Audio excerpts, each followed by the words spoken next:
బాగున్నారండి. కోనసీమ మనోజ్ కిచెన్. మీరంతా ఏం చేస్తున్నారండి? శ్రీ పార్వతీ సమేత సిద్ధేశ్వర స్వామి గుడి అండి, అమలాపురంలో. నక్షత్రమాల దీపారాధన చేస్తున్నామండి. కార్తీక దామోదర పూజ అండి. చాలా బాగుంటుంది పూజ. మా చిన్న కోడలు చిన్న కొడుకు కూర్చున్నారండి, పీటల మీద కూర్చున్నారు.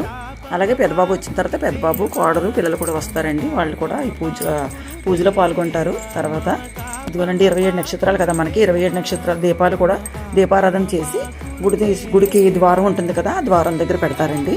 అలాగే మన చేతితో స్వయంగా ఎవరైతే పూజ చేయించుకుంటున్నారో వాళ్ళతో ఆకాశ దీపం వెలిగించుకునే అవకాశం కూడా మనకి ఎంచగా లభిస్తుందండి. కార్తీక దామోదరుడి పూజ అంతా కూడాను చేస్తున్నారు చూడండి పంతులు గారు. అక్కడే పరమేశ్వరుడి శివలింగం కూడా పెట్టారండి, అమ్మవారిని అందరిని పెట్టారు. మనం పూజ చేసుకున్న తర్వాత మనం ఎవరైతే మనం పీటల మీద కూర్చున్నామో వాళ్ళే స్వయంగా ఫస్ట్ తీసుకువెళ్ళి ద్వారానికి పెట్టడమేనండి. పరమేశ్వరుడు పార్వతీదేవిని వీడియో తీయకూడదు కాబట్టి మామూలుగా మీకు వీడియో చూపించట్లేదు. అదిగోనండి, అలాగా మనం నక్షత్రాలు 27 నక్షత్రాలు కాబట్టి 27 దీపాలండి. అలా మనం కొన్ని పెట్టుకున్న తర్వాత కనవ భక్తులందరూ కూడా వెలిగించుకొని పెట్టుకుంటారండి. అవకాశం అందరికీ ఇవ్వాలి కదా.